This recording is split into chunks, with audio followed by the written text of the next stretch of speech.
defend.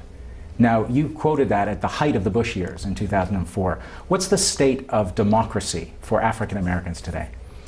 I think in some ways it's the same. It's just we had a tremendous moment of hope, euphoria, sense of possibility with Brother Barack Obama.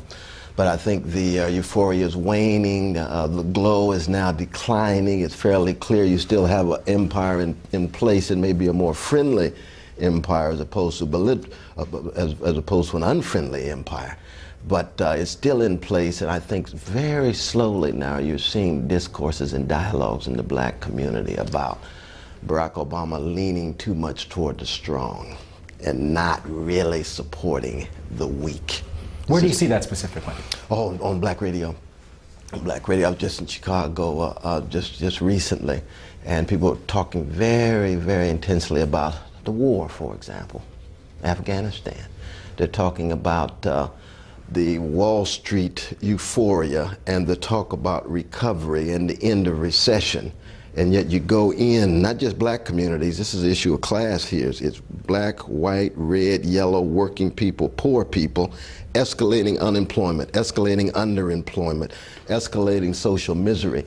So you get the contradiction. Well, wait a minute, what's this talk about Wall Street now in good shape, stock market moving up, and yet precious working people still suffering even more intensely now than they did before. So that the contradictions, I think, are becoming more and more clear.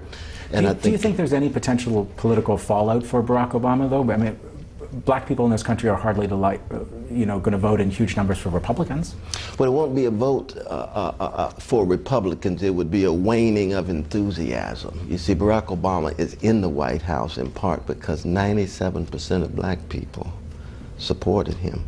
You know, we tend to want to give him time, but time is running out. You see, time is running out. It's very clear that he's been mesmerized by Wall Street. It's very clear that he's got close ties to the financial oligarchs and the corporate plutocrats who have disproportionate amount of power and influence in shaping the American empire and therefore the world. Investment bankers and others are being exposed every day now, not just in terms of scandal, but in terms of no accountability, no transparency. $787 billion for investment bankers, poor people, afterthought.